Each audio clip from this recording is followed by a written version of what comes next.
দাদা আপনার নাম কি? আমার নাম অমর সিং চাকমা। বাড়ি? আজকে যে এখানে যে এই রাস্তাটা অবরোধ করা হয়েছে, কিসের জন্য অবরোধ করা হয়েছে? অ্যাকচুয়ালি রাস্তাটা অবরোধ করা হয়েছে এই কারণে, আমরা এই মাঠটা যেহেতু পূর্বপুরুষের থেকে এখানে আছে, তো আমরা চাচ্ছি এই রাস্তাটা আজকে সকালে যে ভোর সকালে এসে একটা জেসিবি এসে এখানে মাঠটা কাটছে। তো আমরা এখানে এই কারণে পথ অবরোধ করছি যে মাঠটা ঠিক করতেই হবে, আমরা 1 বিন্দু 1 ইঞ্চিও আমরা মাঠ দেবো না। এখন স্যার বলছেন এখানে এটা বলে হাইওয়ে রোড হবে, আমরা এখানে হাইওয়ে যদি রোড হয়ে থাকে এদিকে রাস্তাটা বাড়া, আমরা মাঠ 1 বিন্দু আমরা দেবো না। এটা স্কুলের মাঠ? হ্যাঁ হ্যাঁ। কোন স্কুলের? আচ্ছা, তারপর যতক্ষণ পর্যন্ত আমাদের মাঠ ঠিক করে না দিতে পারবে ততক্ষণ আমরা এই পথ অবরোধ উঠাবো না। তা যে এখানে যে রাস্তা হচ্ছে, তা রাস্তা যে যারা দায়িত্ববান আছে তারা কি স্কুল কর্তৃপক্ষকে কোনো নোটিশ দিয়েছে? না, কোনো নোটিশ দেয়নি, কোনো নোটিশ দেয়নি। স্যার আপনি কোন দপ্তরে? আমি ভিডিও মনু। মনু, নাম কি আপনার স্যার? আমার নাম পরিমল মজুমদার। এখন আপনি এসেছেন এই রাস্তা অবরোধ করেছে, সেই জন্য আপনি মতামতটা কি একটু জানতে পারবেন স্যার? আমার মতামত, এটা তো গভর্নমেন্ট ল্যান্ড, স্কুল তো গভর্নমেন্টের আন্ডারে, তো গভর্নমেন্টে এটা পাবলিক ইউজ করে দীর্ঘদিন যাবত আমরা জানি। এটা এখন ন্যাশনাল হাইওয়ে রোডে ডিপিআর কীভাবে হয়েছে, এটা তো ডিপিআর যারা ন্যাশনাল হাইওয়ে রোড ডিপিআর তৈরি করে। এখন মাঠে যদি অল্টারনেটিভ মাঠ লাগে, আমরা অল্টারনেটিভ মাঠ প্রপোজ করুন যদি এই মাঠে কাভার না হয়। আর এখানে ন্যাশনাল হাইওয়ে রোডে যে স্কুল যে ইয়েটা আছে, এটা ডাবল স্টোরেজ বিল্ডিংয়ের লেগে অলরেডি প্রপোজ করা হয়েছে।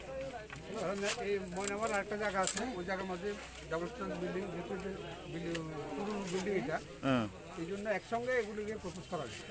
এখন মাঠ লাগবে, মাঠ আমরা অলরেডি অল্টারনেটিভ ল্যান্ডে প্রপোজ করি।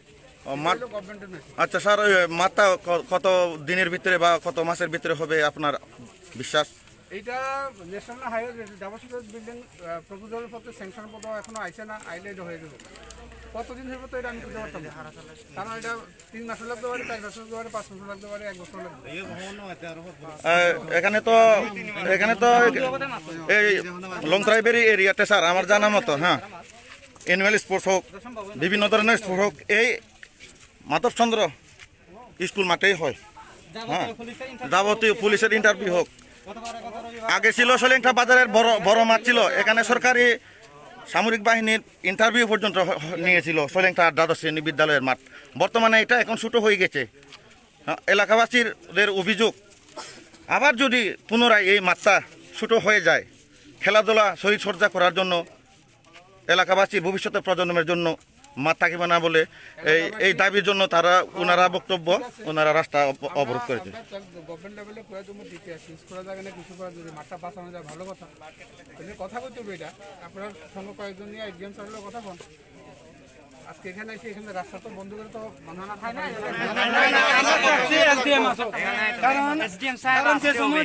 জেসিবিটা এখানে মাটি কাটছে, জেসিবি ড্রাইভার আর কন্ট্রাক্টর বলছিল যে এসডিএম সাহেব নাকি অর্ডার দিয়েছিল। তো কেন এসডিএম সাহেব অর্ডার দিয়েছে? এখন এসডিএম আসতে হবে, এসডিএম যতক্ষণ না আসে আমরা এই পথ অবরোধ তুলব না, এবং সঙ্গে সঙ্গে এই মাঠটা সম্পূর্ণ ঠিক করে দিতে হবে। তাহলে আপনাদের এখন কি চাওয়া? আমাদের চাওয়া হচ্ছে আমরা মাঠ 1 বিন্দুও দেব না, তার সঙ্গে সঙ্গে মাথা যে কেটে দেওয়া হয়েছিল এই মাথা এখানে সম্পূর্ণ ঠিক করে দিতে হবে। ঠিক আছে, যতক্ষণ পর্যন্ত আমাদের মাঠ ঠিক করে দেওয়া না হয় ততক্ষণ আমরা এই পথ অবরোধ উঠাবো না। ঠিক আছে। আর এসডিএম এর সাথে আপনারা কথা বলতে চান? হ্যাঁ, এসডিএম স্যার এবং কন্ট্রাক্টর যাতে এখানে আছে। স্যার আপনি ওনাদেরকে যোগাযোগ করার জন্য চেষ্টা করেছেন না? চেষ্টা হয়েছে, কি বলেছেন উনি ফোনের মাধ্যমে? এখানে যারা যারা আছে, যারা এলাকাবাসী, তখন থেকে 4 জন বা 5 জন সারানোর কথা বলবো না স্যার, আমরা অফিসে গিয়ে কথা বলবো না, এখানে আসতে হবে স্যার, এসডিএম স্যারকে এখানে আসতে হবে, এখানে এসে আমাদের সাথে কথা বলতে হবে, তখনই আমরা পথ অবরোধ উঠাবো। আমাদের এই মাঠ যে খেতে দেওয়া হয়েছে এই মাঠটা সম্পূর্ণ ঠিক করে দিতে হবে। স্কুল কর্তৃপক্ষ এবং এখানে স্থানীয় নিবাসী পক্ষ থেকে বিভিন্ন ছাত্রছাত্রী, গার্জিয়ান, ছাত্রছাত্রীরা মিলে তাদের বক্তব্য যে যতদিন পর্যন্ত এই মাথা ঠিক করে দেওয়া হবে না ততদিন পর্যন্ত তাদের পথ অবরোধ বহাল থাকবে বলে এই মন্তব্য করেন। নমস্কার।